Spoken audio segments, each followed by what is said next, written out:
Here. So, well, good evening, everyone. It's great to have this opportunity to be together here and to be able to share a little bit about the Keystone Party of Manitoba. My name is Mike Sitko. I'm a member of the steering committee and one of the volunteers helping out with the Keystone Party and getting everything up and running. And so we're here tonight with our interim leader, Kevin Friesen. And what we're doing with this town hall is a virtual town hall that we're doing right now. We'd like to host these town halls for the next basically on a weekly basis kind of thing, moving forward, really to be able to keep everybody informed and in the loop as to what's happening as we work towards getting registered as a party, and then as we do get registered as a party, as we begin to move towards the formation of constituency associations and some of that kind of stuff, just to kind of keep people in the loop about who we are, what we're up to, who's involved with our party, and really some of the as we go down the road, some of the core things that really what we really believe we're about and what we need to see and would love to see change in our province as far as governance goes. And so just want to welcome you all here tonight. And yeah, we'll have some different guests from time to time that we'll bring on with us to discuss different aspects of stuff, like the party constitution, riding associations, how we would operate versus how some other parties operate, some of the traditional systems of governance versus how we're seeking to change the face of politics in Manitoba, really.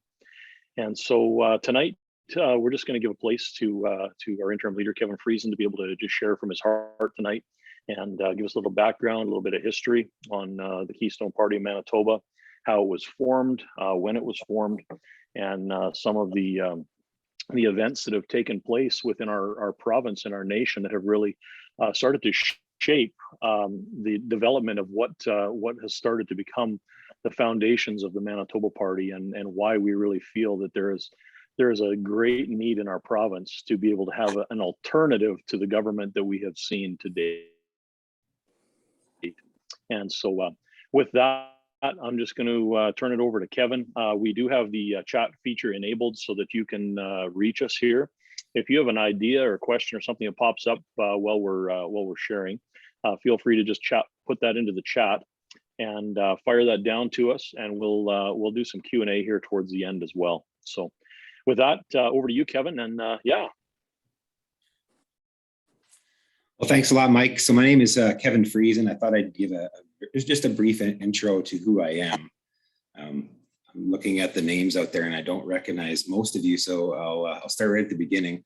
I'm a farmer by trade. I live in the Manitou area. And so for education-wise, I went to school in Manitou, and I did get a diploma in communication and strategic ministries from Miller College back in Saskatchewan in the early 90s, and also got a plant science diploma from the University of Manitoba after that. So I've been farming, and that's where my real heart is. I've got 2 kids, and one of them is married already, and the other one is in college right now. Some of the I really have no background in politics at all, except for a little bit back, about 12 years ago, we started a little short line railway in our hometown. And so what was involved in that railway was a lot of politics.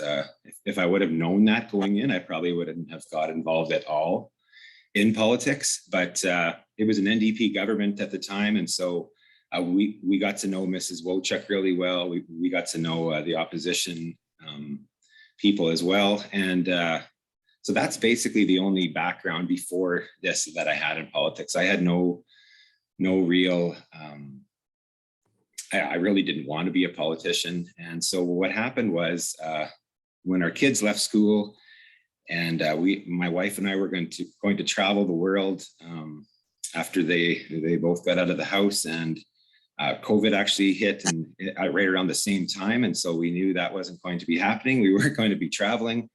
And So we did travel within Canada a little bit that winter, the winter of 2020. But what I saw happening to a lot of my friends, some of them that I went to university with, some of them that I went to college with, and some of my own relatives, I just noticed that they were, so some of them were losing businesses. And we just knew it wasn't right what was happening. And so I knew there was one of three areas that I could get involved. It was either I get involved in politics on the municipal level, we knew there was work to do there, or I get involved at the provincial level, or what I really thought was the most impact that I could have would be to get involved in politics at the federal level. So I learned very quickly that getting involved in politics at the federal level was didn't seem to be something that was attractive to me.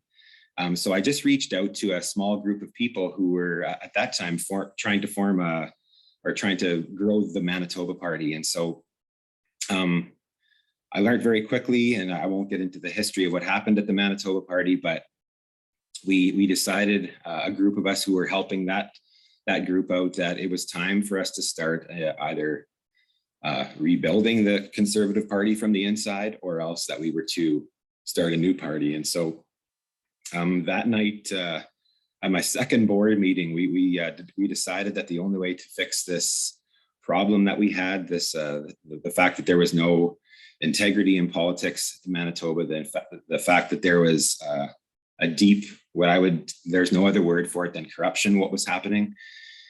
And so we started out on this new party idea. And after a couple meetings, we formed what's called now the Keystone Party of Manitoba. And let me just preface for all of you out there that I hated the name at the beginning. I didn't like the name Keystone Party at all. I was a farmer, and if for any of you farmers out there, you know that every year you write a check to the Keystone agriculture producers.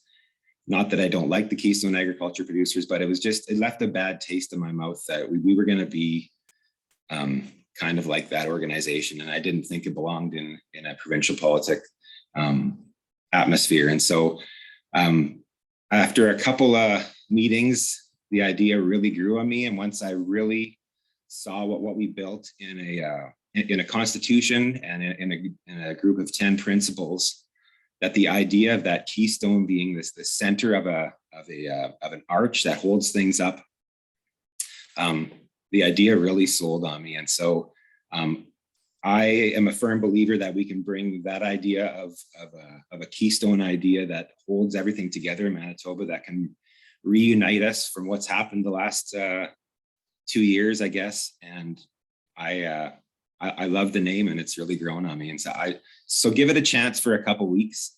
If it's a new idea to you, most of you are subscribers, and so you've been following us for a while. But this Keystone idea, I talked to a fellow who helps us with Constitution. His name is John Feldstead, and he's been working in politics since the early 60s.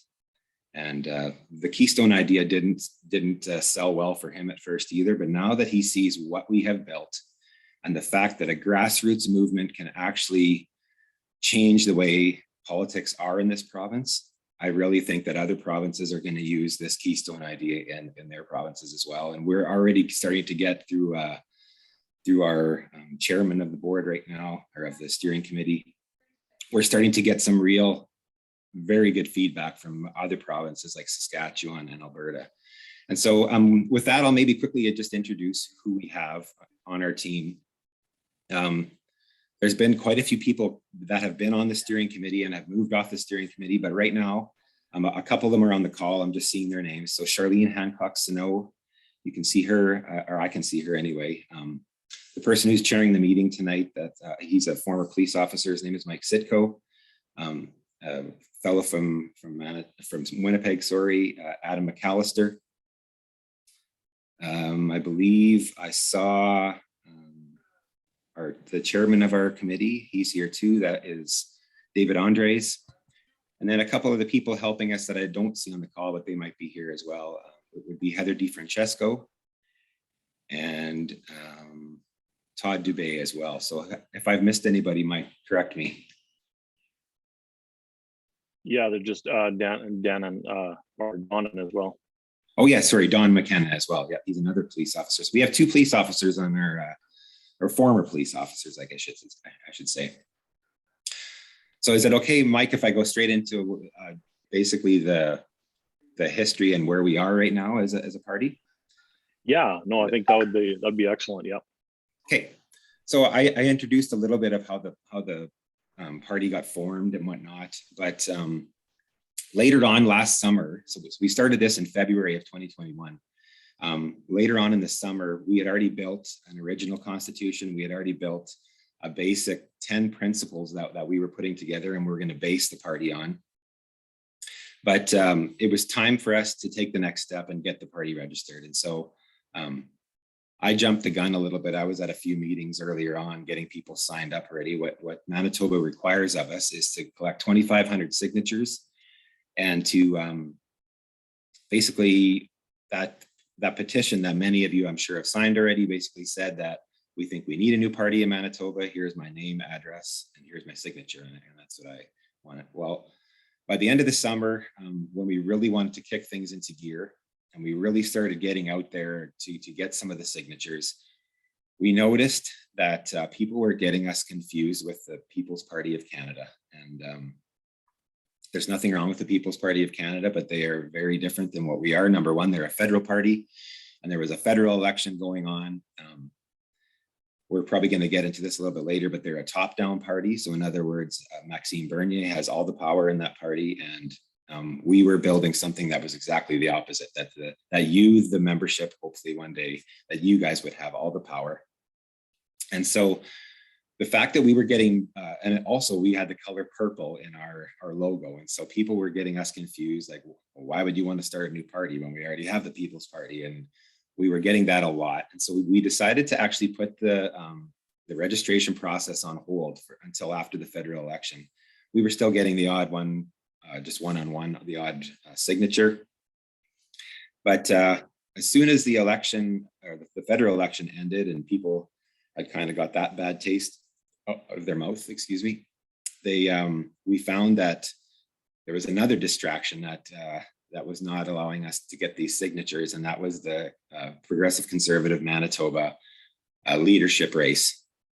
And so the leadership race got many people thinking, well, maybe if Ken Lee gets in, we can save the Conservative Party, or maybe if we can get Shelley Glover in, we can save the Conservative Party. I had my doubts that would work. I'm not saying that I was looking in my crystal ball, but even if Ken Lee or Shelley Glover got in power and led the Conservative Party, I don't believe that we could do anywhere close to what the potential of the Keystone Party has going for us.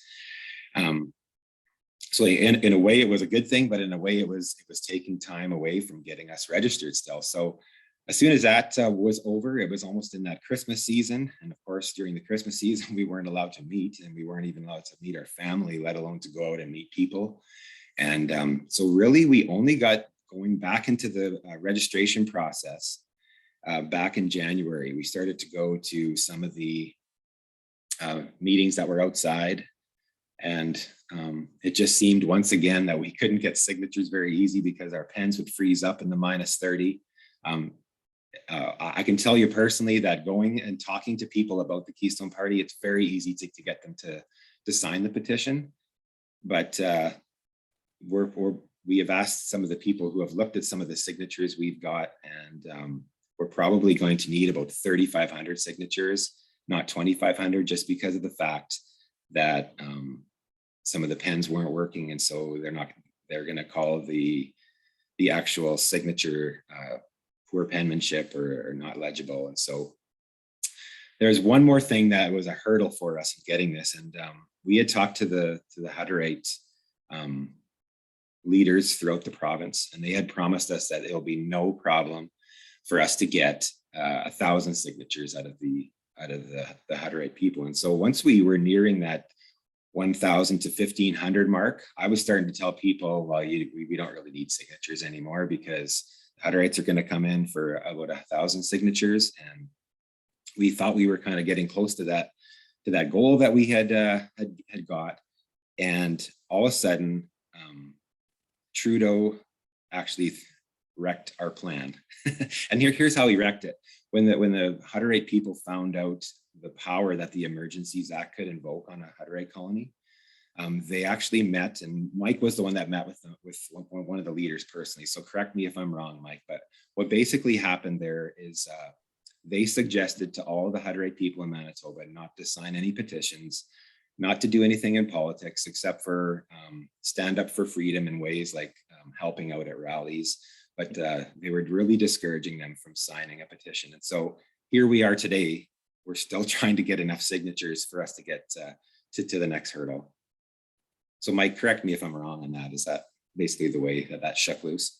Yeah, no, that's exactly it. They just really felt that they were really fulfilling their duty as citizens in the province, and in keeping with their own personal beliefs, that they were to be an encouragement and a support, and to really just to help to serve people. And so they got very much involved in serving food at some of the rallies that have been going on, that kind of stuff, and just really encouraging people and that kind of stuff. But they just felt that it was with everything that was going on, their leadership felt that it was imprudent for them to actually be involved in the political process, and so they kind of stepped back on that matter. Yeah. So before we answer questions, there is a bit of an urgency for us to get this registration done. There is a small chance that we are able to run a candidate in the upcoming by-election in Thompson. And so a couple of us are actually planning to run up to Thompson in a week or so here. And I don't know if anybody on the call is from Thompson. Maybe let us know in the chat. I can't see the chat, just so we know. Mike is the only one that can see that. But if you're from Thompson, we are planning, a few of us are planning to run up there as early as next week is what the current plan is. And so we think that the by-election in Thompson might be a way for us to do that. But in order for us to run in that by-election, we would have to get registered before then. So if you know of people, if your wife, if your husband, if you maybe have some kids or you have some neighbors that you know will sign the petition, many of you think that the registration process is over, but it's kind of started up for us again, and we need to get that put behind us. So how you can do that, very simple, just go to the website. You can print off a registration form there and basically scan that and send it back. There's instructions on how to do that. So please do that. That's the plea for tonight. And from that, I guess we'll start going to questions, Mike. Yeah, let's just quickly, if you can all, I think, see the screen right now, and this is the web page where Kevin was just talking about. You're going to find our web page at KeystonePartyMB.ca, and you'll see on here all the information right now is all driven towards the registration of the party right now. And just so everybody's clear and understanding that what the process that we're in right now is in getting the party registered as an official party within Manitoba. And once that's done, then we can proceed with some of the things like Kevin's talking about. So if you go to the website here, and if everybody was on the call tonight here right now, was to go and print off go to signature form, you click on it, it opens up and downloads, and you can print this off. And if everybody was to do that and get one page filled and submitted back in, that would literally put us over the line tonight, and we would be able to have a good chance of running a candidate in the Thompson by-election. And so I just want to put that plug in there for that. So visit the website, you print off the form, fill it out with the information that's on there, your name, address, make sure all the information is complete. If you're having other people sign it with you, please make sure their information is all complete. Everything's very legible, because as Kevin was saying, there a lot of signatures get thrown out because the information isn't legible. So once you have that done, you can mail the form here at Box 904, Grenfell, Manitoba, ROAORO, and that'll get us way into the party steering committee, and we can get that up and registered. Also, we have just down below. One thing I'll note on there, Mike. When you're telling people to sign, what you're basically signing is that we need a new party. That's right. Lots of people are questioning the idea, and they say, well, we don't know what the Keystone Party is about. You don't really need to explain what the Keystone Party is about. Basically, if that person agrees that we need a new party in Manitoba, Yeah. We believe that if you give us a chance, we will build something that you will vote for. You're not saying that you're going to vote for this party. You're not saying that you're going to give money to this party. Basically, what they are signing their name to is that Manitoba needs a new party. And so that's an important thing to tell your friends and family. Yeah, absolutely. That's a huge point, Kevin. Yeah. This is not party membership right now. No. All right. If you scroll down a little further, what you're going to see there is what Kevin was talking about earlier is our guiding principles. And it says the Keystone Party follows 10 guiding principles to ensure a better future for Manitobans. And we'll have a chance to cover some of this stuff. And I'm sure some of the questions we have here already will open up some of these topics. But if you look through these, what you're going to see is these are the founding principles of the party. And when we go into the place where we begin to go into the development of policy at conventions down the road, all of the policies that the Keystone Party is going to adopt are going to be put forward and voted on and put in place by our membership. And so literally the people who have taken the initiative to become a member of the party will actually have the power to create policy for the governance of how we would govern if we were to be elected into a place of a majority or a minority government within Manitoba. And one of the purposes of these guiding principles is that they serve as a guideline for all of the governing policies that we come up with. In other words, if we come up with a policy, but it violates one of our 10 founding principles, that policy, it can't actually become part of our party policy. And so this is really what keeps the party true to its roots. And this is a key document in people being able to understand. People are asking, who is the Keystone Party, what are they about? These 10 principles really come down to giving a really good explanation to the foundation of what this party is about. So let's move into, I'm just going to shut off the screen sharing here. I'll come back to Kevin, and let's move into the place here of some questions. So if you have questions, feel free to fire them off into the chat down below. They'll come right to me, and we'll do our best to hit every question that we possibly can. But let's start with this one here, Kevin. What is the key differentiating factor between how the Keystone Party operates and how other provincial political parties operate, and why do we need a new party? Okay, you want me to tackle that one, Mike? You can answer some of these too if you feel you want to. So the basic reason we are different, and the basic ways that we are different, as I mentioned it earlier, that we are definitely a bottom-up party. And so grassroots parties have come and gone in politics, and very few have been able to succeed in the past. And here's the way I see why is I think that when you look at a grassroots party that can function properly, it's a rare thing to find. And that is, so you have, let's say 8,000 members who have become the grassroots of your party. It's very hard to get those 8,000 ideas to the parliament in the Manitoba legislature and make it work. And I actually personally, I mean, I'm not a politician, but I didn't believe it was possible until David Andres, Mike Sitko, and John Feldstead sat down and actually came up with a constitution. And I don't want to get too much in the constitution tonight, because next week we're going to have a special guest with us that's going to explain that. But they basically made a functioning constitution that gets everybody's ideas, no matter who you are, no matter where you are in Manitoba. It allows you to have a voice, and not just once every 4 years. Right now we have four basic parties, or three basic parties who are in the House right now, who listen to their people 3 times a year. And I'm sure all of you have written letters to your MLAs. I'm sure all of you have maybe know some of your MLAs. I personally know a lot of the MLAs in the House, and I've talked to many of them. I don't think that I have ever had a voice like what you will have in the constitution that this party has built. So it's instead of what the other parties have as a top down, which is basically allows the idea of a dictatorship to happen. This actually forms the exact opposite. So me as the interim leader right now actually has less power than the rest of you on this call. And that's the way we really believe politics needs to happen in Manitoba. And that's why we need to change the way it is. Yeah, that's really good, Kevin. Really good point.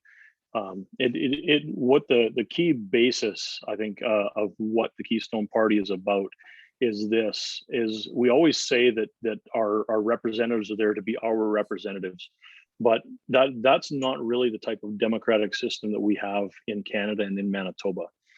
Really, what we have is we have a system where we have a voice with a vote to get somebody into office.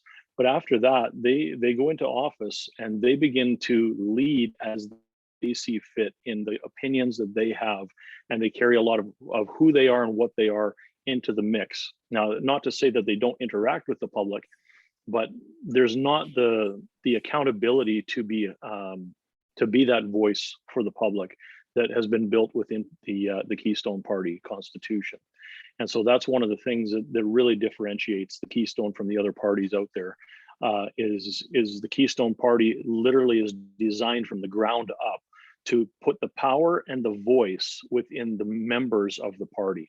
And so anybody, literally anybody in the province of Manitoba, a legal voting age, can join the party and can have a voice and can have their voice heard, can be involved in local riding associations, and can basically bring sway to party policies and to politics, and to actually have a voice.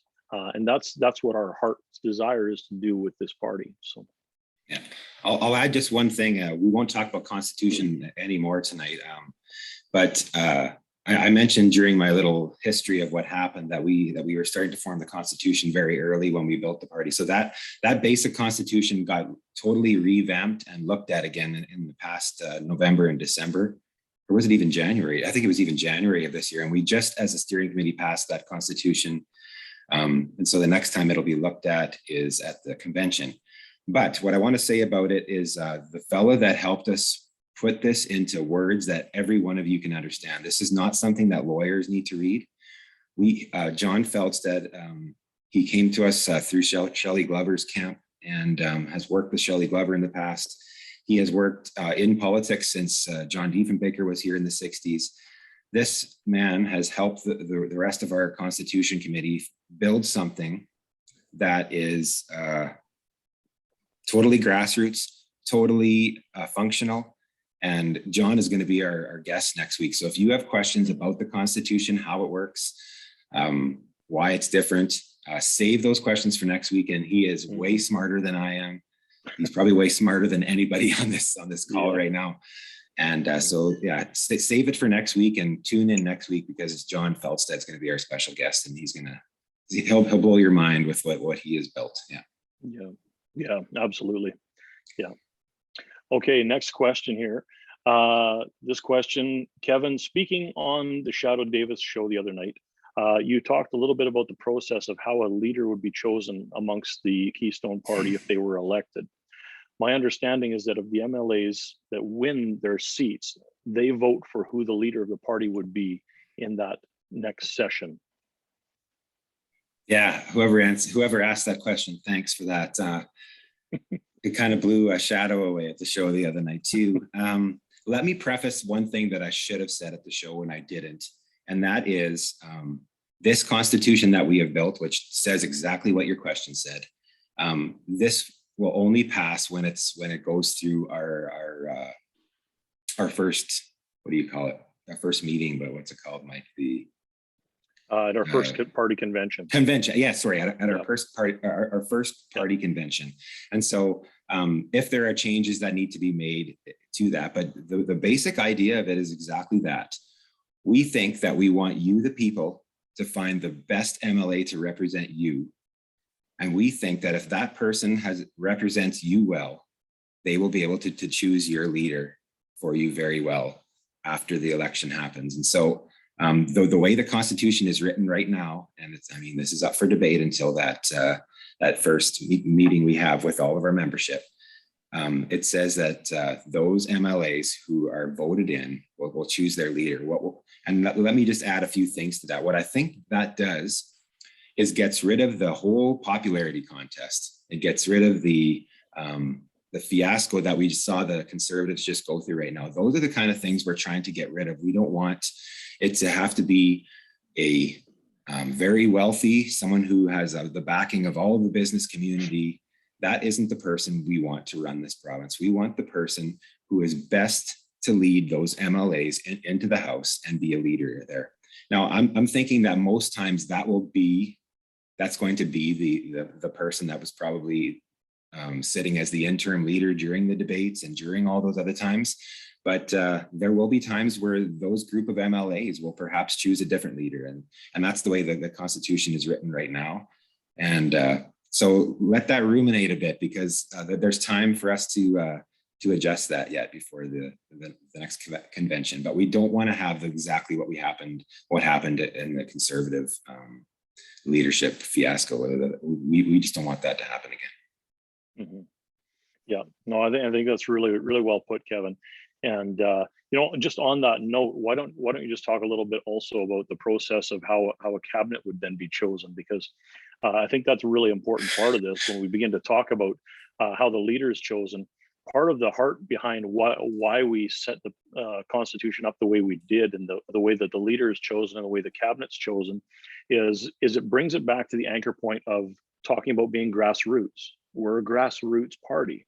We want the grassroots people. We want them to choose their representatives. We want them to choose who will represent them and who they want to be led by. And then out of the larger group that comes together from all the different riding associations, once they're voted into office and put into place, sometimes in parties it becomes a real popularity contest, like Kevin was talking about, and it becomes whoever is just to use crass terms, but we're all common people here. Whoever sucks up the most gets the best positions, and that doesn't make for good governance.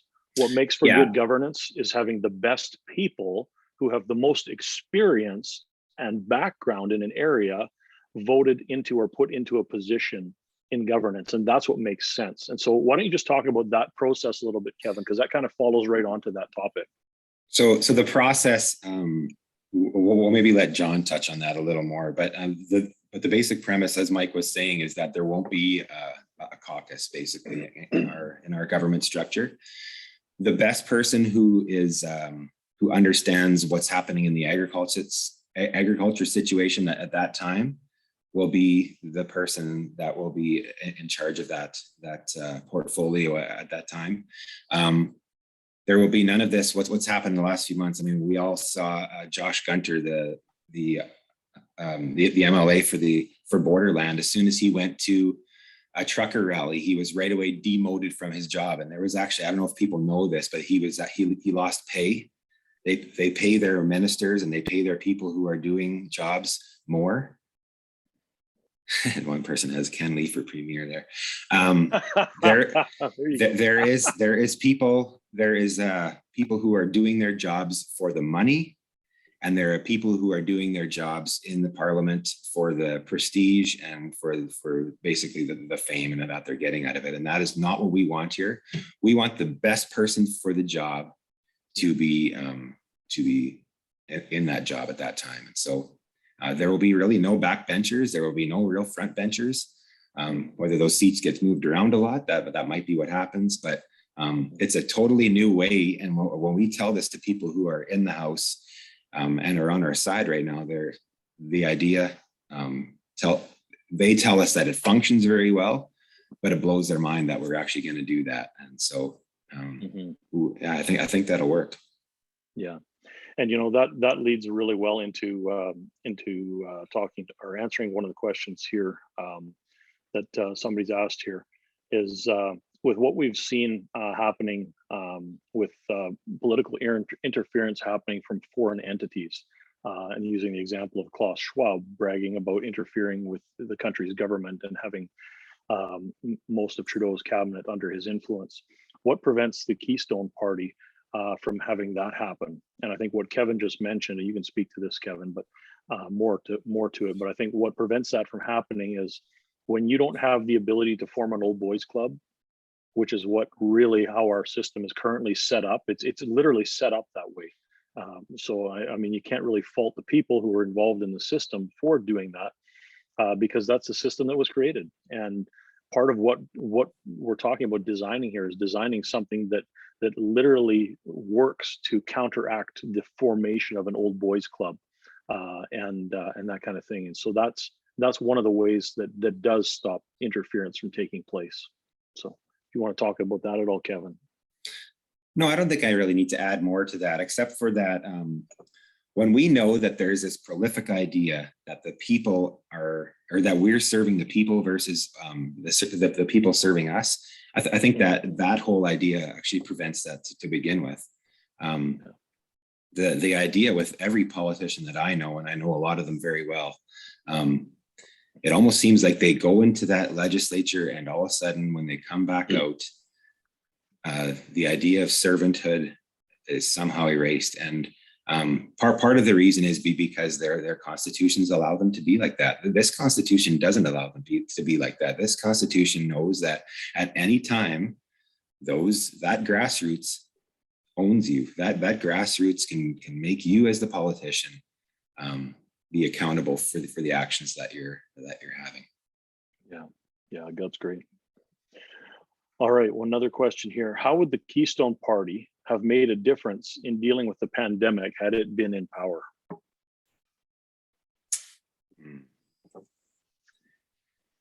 Yeah, that was kind of asked to me the other night, and I mean, I'd like to say that we would have had all the answers. What I do, there were some tools that I think that our government didn't use. And I think it maybe had something to do with when you have one person that's calling all the shots. And I don't think you can deny the fact that Premier Pallister had all the power.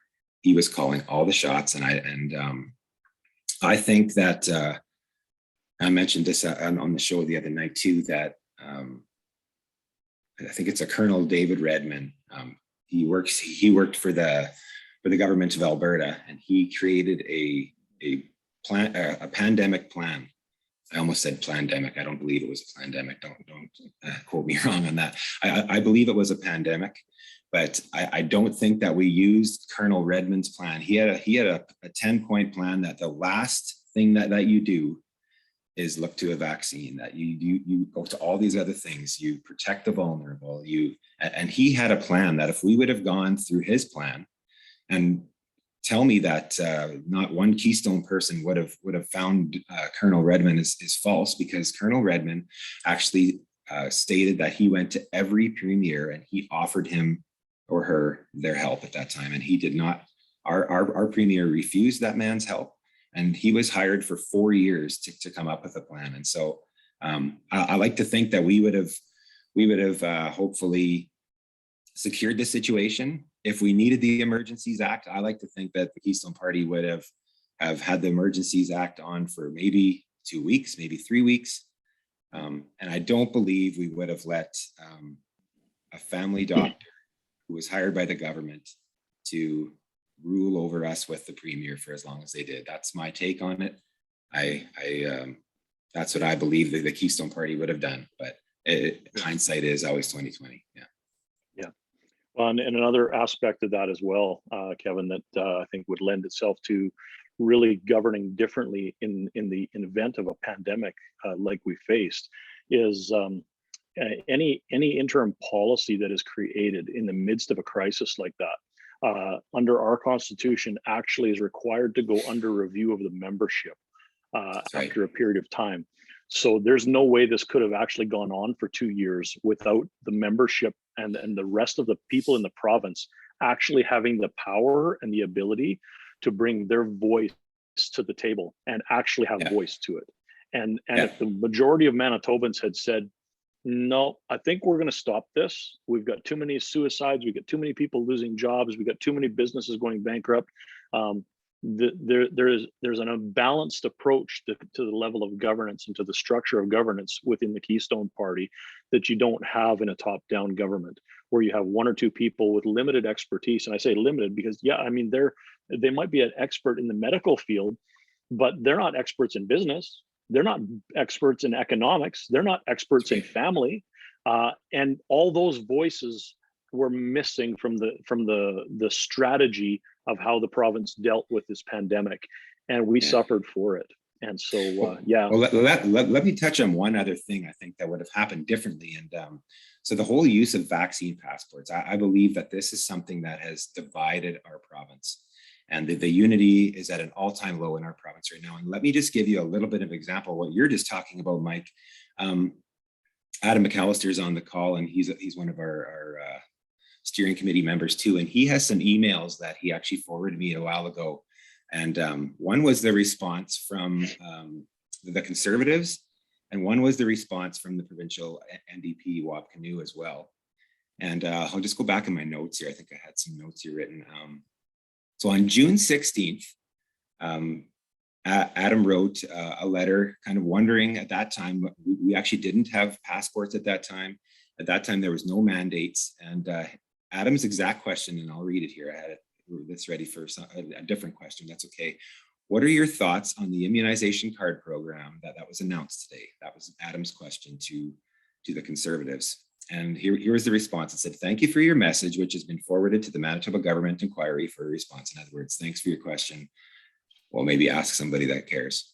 At this time, there are no plans to restrict people from the access to public services if they are not vaccinated. However, you are strongly encouraged to continue the practice of physical distancing, wearing a mask, reduce, et cetera, et cetera. So in other words, on June 16th last year, that isn't that long ago, they actually said they had no plans to do that. Now, Wab also said, he said, I will oppose things like this. These are his words. This is a quote in an email. I will oppose things like this and the similar idea of vaccine passports because I think they will create inequality in our society, Wab Canoe.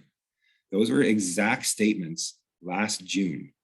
And so I guess what I'm saying is that if the Keystone Party would have been there and we would have had these ideas, let's say we had half a brain and we were going to use their ideas, and I'm going to take the Conservatives and the NDP who were thinking that way at that time. In order for them to switch the way they did as fast as they did, a huge grassroots idea would have had to have been put in their head. And I don't believe that could have happened with our constitution. Yeah, that's right. They also they said it was illegal for any business or organization to ask your vaccine status. So essentially to ask to see your passport because of the existing legislation for the health information, the Provincial Health Information Act. And then soon after that, and it was actually on their website too, that act made it illegal for anyone to ask for your vaccine status. And then they went right away and did it anyway without changing that act or anything. So. Yeah. So I just want to preface this. Our party is not against vaccines. Our party is definitely against the mandates. Yeah. This is not just that is not the only issue, but that is a huge issue that I think would have changed the way that we would have gone at this. We would have never mandated what they have mandated. That's a definite infringement on our freedoms, and that's that's why it's our number one principle. That's why it's a hot topic now. That isn't why this party was built, though. This party has way more to do with what's happening in politics than just to think of the last 2 years. Anyway, moving on. Go ahead, Mike. Excellent. Right on. Okay, so next question. Will your elected members be able to have free vote on issues, or will they be controlled by the party? Yeah, so I mean, as far as the question is asking about whips, I'm guessing. And so I would think that if we're a grassroots party, you're going to do with what you're going to vote according to what your constituents want. There will be no party whips if that's what the question basically is. No. Yeah. All right. Excellent.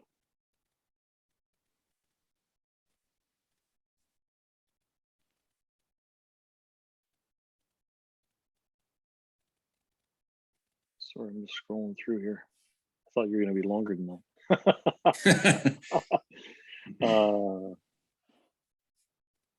Quick bit of housekeeping. Are all these meetings scheduled for Wednesdays at 7 moving forward? Yes, they are. One other note on that, these meetings will never be longer than an hour, so we're going to keep them under an hour, and so in about 10 minutes we're going to be wrapping this up. Yeah. Right on. If I'm a member of another party, can I sign the petition to see you registered? Yes, as far as I know, you can sign no matter what party you're signed up with. Yeah.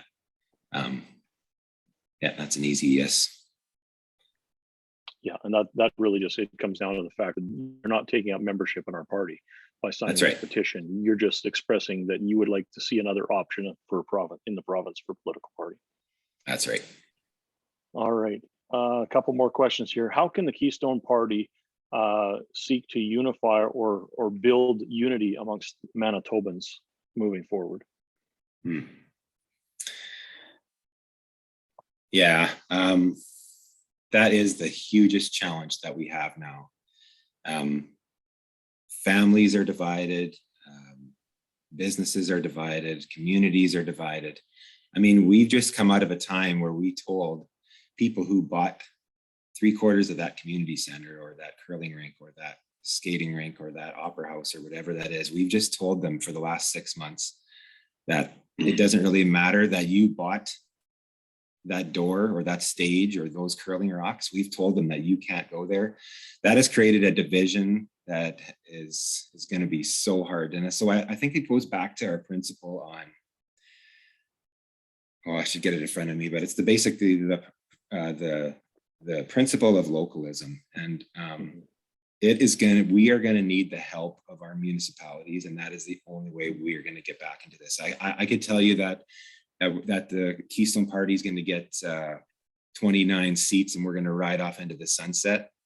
Even if that were to happen, there is no way that we can do this without the help of the municipalities. And that's one of our ideas, is that we need to give more power back to municipalities for reasons like this. And for some of you, that scares the crap out of you because your municipality is maybe being very poorly run right now. But part of the reason that some of our municipalities, I think, are being run poorly right now is because we don't really care who gets into our municipal government, because they really don't have any power, and the provincial government overrules them. So it's going to be a long process to get us back united, and it's going to be a long process for us to get both the municipalities working the way they should have been working 10 years ago, and back to a provincial government that is working that way too. The other thing that's going to be hard for us to unite as well, and I was just talking with somebody before the call about this too, is that we need to understand better how our province is sovereign, and we have powers, and we need other provinces to work together with us. We need to take some of the power that the federal government has taken away from us. I mean, when we have a federal government that has a misuse and a gross overreach of using the Emergencies Act the way they just did, and only 2 provinces speak out against it. Our own premier didn't say a word about this, and that is 100% inexcusable. I don't want to throw Mrs. Stephenson under the bus, because maybe she's trying her best, but I mean, she needs to speak out like our other 2 prairie provinces did. We cannot allow. That's another thing that's going to help unite us too, I think, if we can work together as provinces. Yeah, and that really touches on the last question here. I think we're going to have time to touch on here, and that's, how can we win a war on freedom when our federal parties want to take it all away? And I think this will be a good part 2 leading into next week with John as well, when he touches on the sovereignty of Manitoba being preserved, which you'll see actually in our founding principles. But why don't you just speak to that one as we wrap up here, Kevin? How can we win the war on freedom when our federal parties seem to be working against us? I'm really not worthy of talking to this, but the idea of freedom, first of all, I think is something that's been so the word freedom has been wrecked, and I'm not sure if we need to just come up with another word in the English language that means the same thing. But people are so scared to say the word freedom. And I mean, we've even been ripped apart in some of the papers and saying that we just want to have absolute limits, and we are unreasonable limits, and we want to just let freedom run rampant everywhere. Well, often freedom is misconstrued as a license to do and say whatever one wants. And that is the dangerous part of it. And so true freedom is what we want to build here in Manitoba. We want to have some reasonable limits that will allow us to live together, allow us to do a lot of the things what our principles are standing for, that will allow us to run businesses that can make money without having red tape through the wazoo. I'm just noticing that John Feltstead actually has his hand up, and I think in the last couple of minutes here, maybe let's let John talk, and it'll show people that you want to show up next week. Can you give him permission to do that, Mike? Or Yep, absolutely. No, that's a great idea here. I'm just going to throw him up there with you. There you go, John. Are you unmuted there? I hope so. Can you hear me? We can hear you. Go ahead, John. One of the overlooked parts of the party structure is the Manitoba Council. The council is made up of the presidents of every constituency association in Manitoba. It sits as a body to oversee what's happening within the party. Many of the questions that you've been addressing while I've been listening in come down to that body, because we have supervision from 57 different constituencies who are representing their areas. The chances of our ever becoming part of an old boys club is simply non-existent. The question as to how we would have handled the pandemic, we can't possibly go back 2 years and say we would have done things differently. However, with all those eyes and ears on the functions of government, it's more likely that we would have acted in a manner that protected Manitobans in a far better way than we would otherwise. The whole concept behind the Manitoba Keystone Party, or Keystone Party of Manitoba, to use the official title, is teamwork. Teamwork starting at constituency level and spreading out from there, and empowering the constituencies to have their fingers in every aspect of what we do. The board of directors, for example, is elected by one member from each of 14 districts in the province. So the board of directors, instead of coming from outside or being an old boys club, is made up of elected members from each of the 14 districts. We've used the 14 federal districts in Manitoba as a template for how we manage the districts, simply because the way the federal ridings are set up is to have close to an equal number of electors in each electoral district. That gives us an even spread throughout the province. Everyone has a voice. We can't be overcome by any particular group. But that Manitoba Council is absolutely vital to bringing people together. When people realize that they've got a voice in that council, and that council has a lot of power, that council would be the body that brings in emergency legislation if emergency legislation is required. They would authorize that to happen.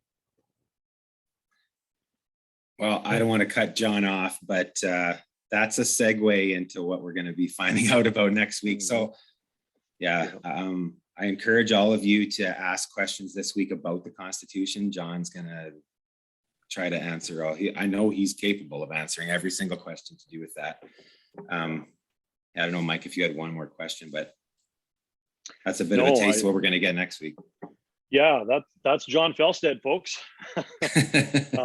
Man, yeah, it's been such an honor getting to know John, and the amount of wisdom that he has. And I really think that that's just a testament of what it means to be a grassroots party. We're pulling community together. We're pulling team together. We're leaning on the expertise of people, and we're reaching out into the highways and the byways to find people. And you're talking about a generational committee here, who's a steering committee. We're generational.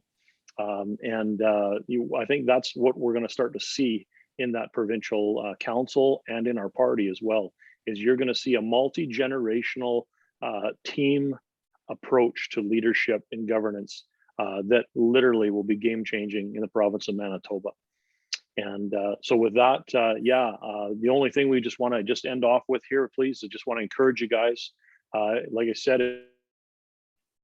if everybody on here, if you go to keystonemb.ca and download that petition form and get it signed by as many people as you can and mail that into us, that would put us over the top, guys. And we would just truly appreciate that. Don't necessarily mail it, Mike. They can also scan it and send it in. And by email? Yeah. Okay, you can perfect. scan Yep. it. It explains that on the website. Yeah. Perfect. Right on. Well, with that, any final parting comments there, Kevin? No, I just want to thank you guys for the opportunity. Next week is a big week, having the one of the authors of the Constitution on. And if some of you, we have some ideas of people who we want to put on these meetings, but if you have some ideas, to send that to the admin email as well. And yeah, we're building a database. We're going to need to turn this this group that has gone from 5 people into 10 people into probably 30 people that are helping us right now. We are going to need this to grow to 300 people and to 500 people for us to be any sort of a go in the next election. And so we need your help and ideas. And so make sure you let the admin know that as well. Yeah, absolutely. Right on. Well, that brings us to 8 o'clock, folks. Thank you so much for your time.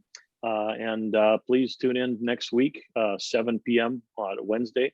And we'll join you here, and we'll be John Felstead will be with us. And if you have any questions in the meantime, feel free to fire them off to admin at keystonemb.ca, and we can answer some of those questions on Constitution next week. Catch you all later. Thanks, everybody. Thank you.